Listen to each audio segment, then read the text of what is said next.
আত্মীয়তা সম্পর্ক রক্ষা করার হুকুম। আত্মীয়তা সম্পর্ক রক্ষা করার হুকুম এটা আছে পর্যায়ক্রমে ফরজ, সুন্নত এবং বৈধ। ফরজ আত্মীয় হচ্ছে আমাদের পিতামাতার সাথে সম্পর্ক রক্ষা করা আছে ফরজ।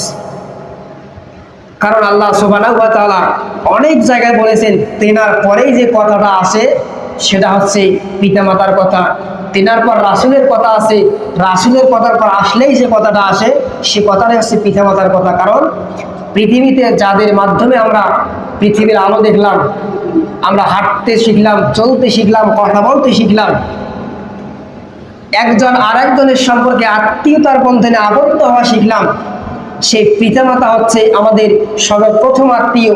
আর তাদের সাথে সম্পর্ক ঠিক রাখা আমাদের হচ্ছে ফরজ। যদি কেউ পিতামাতার সাথে সম্পর্ক বিচ্ছিন্ন করে ফেলে, পিতামাতার সাথে যদি কেউ আত্মীয়তার সম্পর্ক ক্ষুণ্ণ করে ফেলে, যদি বাদ দিয়ে দেয়, তাহলে সে ব্যক্তি কবিরা গুনাহ করবে। আল্লাহ সুবহানাহু ওয়া তাআলা কোরআনুল কারীমের মধ্যে বলতেছেন, সূরাতুল ইসরা যাকে আমরা বনি ইসরাঈল নামে চিনি, 23 এবং 24 নম্বর আয়াত, 23 নম্বর আয়াতে কি বলতেছেন শুনেন। আল্লাহ তাআলা বললেন, ওয়া কাদা রাব্বুকা আল্লা তা'বুদু ইল্লা আইয়ুহা ওয়া বিল ওয়ালিদাইনি ইহসান। আল্লাহ সুবহানাহু ওয়া তাআলা আমাদেরকে আদেশ দিচ্ছেন যে আমরা আল্লাহ সুবহানাহু ওয়া তাআলা ছাড়া যেন অন্য কারো ইবাদত না করি। ওয়া কাদা রাব্বুকা আল্লা তা'বুদু ইল্লা আইয়ুহা, এটা আল্লাহর আদেশ যেন আমরা আল্লাহ ছাড়া আর কারো ইবাদত না করি।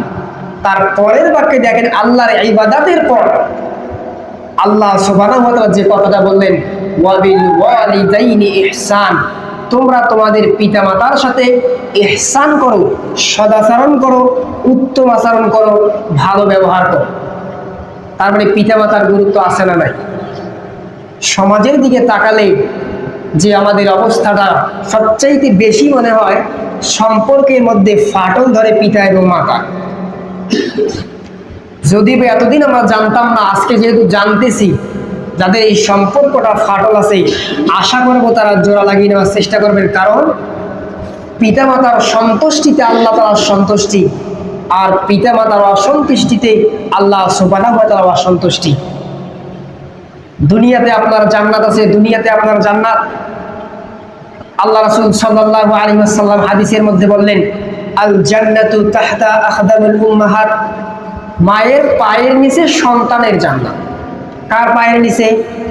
কারণ আপনার জান্নাত আপনার পৃথিবীতে আছে, আপনি যদি সেটাকে অর্জন করে নিতে না পারেন, খুশি রাখতে না পারেন, তাহলে পরকালের জান্নাত যেটা আল্লাহ তাআলা আপনার এবং আমার জন্য প্রস্তুত করে রেখেছে, তাহলে আপনি সেটাকে কিভাবে পেতে পারেন? সেটা আপনার মাথায় আসে কি করে?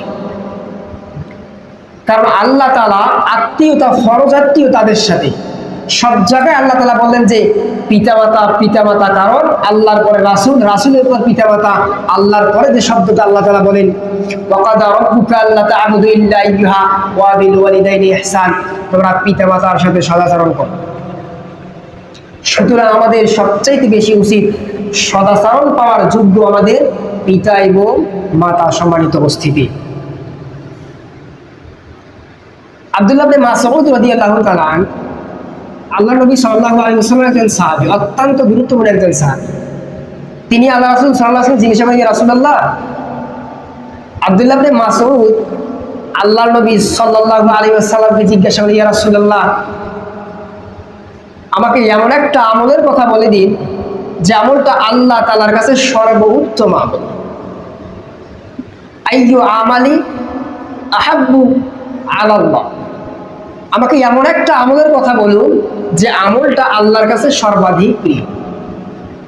ক্বালা সালাতু আলা ওয়াক্তিহা, আল্লাহ রাসূল সাল্লাল্লাহু আলাইহি ওয়াসাল্লাম বললেন, তাহলে তুমি সময় মতো সালাত আদায় করো, তুমি টাইম মতো নামাজ আদায় করো, তুমি টাইমলি 5 ওয়াক্ত সালাত তুমি আদায় করো। আরে সর্বোত্তম আমল আল্লাহ রাসূল বললেন যে সময় মতো নামাজ পড়া।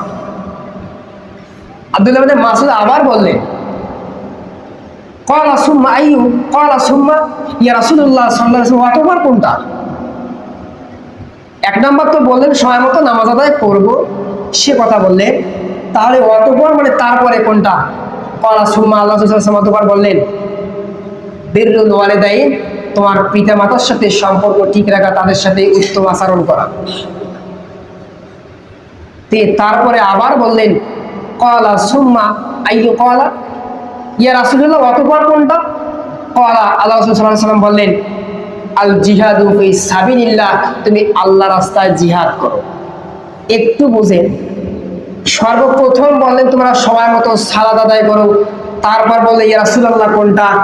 তারপর বলে তোমরা পিতা মাতার সাথে সৎ ব্যবহার করো, পিতা মাতার সাথে সম্পর্ক ঠিক রাখো। দেখেন, তারপরে জিহাদ এত বড় একটা ইবাদত, যুদ্ধ করা এত বড় ফজিলতপূর্ণ একটা ইবাদত, যে ব্যক্তি যুদ্ধের ময়দানে গিয়ে তার জীবনটাকে আল্লাহ রাস্তায় উৎসর্গ করে দিবে, সে ব্যক্তির জন্য আল্লাহ সুবহানাহু ওয়া তাআলা জান্নাতকে ওয়াজিব করে দিবেন। সুবহানাল্লাহ। এমন একটা গুরুত্বপূর্ণ ইবাদতের আগে আল্লাহ নবী সাল্লাল্লাহু আলাইহি ওয়াসাল্লাম বললেন যে তুমি তোমার পিতা মাতার সাথে সৎ ব্যবহার করো, সদাচরণ করো। তাহলে এটা হচ্ছে আত্মীয়তার সম্পর্কে হুকুমের মধ্যে 1 নম্বর হুকুম, আত্মীয়তার সম্পর্ক রক্ষা করা ফরজ। তারপরে হচ্ছে যেটা সুন্নাহ, রাসূলুল্লাহ সাল্লাল্লাহু আলাইহি ওয়াসাল্লামের হাদিস থেকে আমরা পাই, যেটাকে আমরা সুন্নাহ মেনে নিই। আল্লাহ রাসূল সাল্লাল্লাহু আলাইহি ওয়াসাল্লাম সহিহুল বুখারীর মধ্যে বলেছেন ওয়া তাসিলুর রহিম, তোমরা আত্মীয়তার সম্পর্ককে রক্ষা করো। তাহলে আল্লাহ রাসূল সাল্লাল্লাহু আলাইহি ওয়াসাল্লাম বললেন তোমরা আত্মীয়তার সম্পর্ককে রক্ষা করো, সুতরাং এটা রক্ষা করা আমাদের উপর সুন্নাহ। যদি আমরা এটাকে রক্ষা না করি তাহলে আমরা একটা ফরজ লঙ্ঘন করব, আর যেটা আমরা যদি আমরা এটাকে লঙ্ঘন করে একটা সুন্নত লঙ্ঘন করব। আর আত্মীয়তার বন্ধনকে ছিন্ন করা, অটুট না রাখা, ভালো সম্পর্ক না রাখা গুনাহে কাবীরা তথা কবিরা গুনাহ।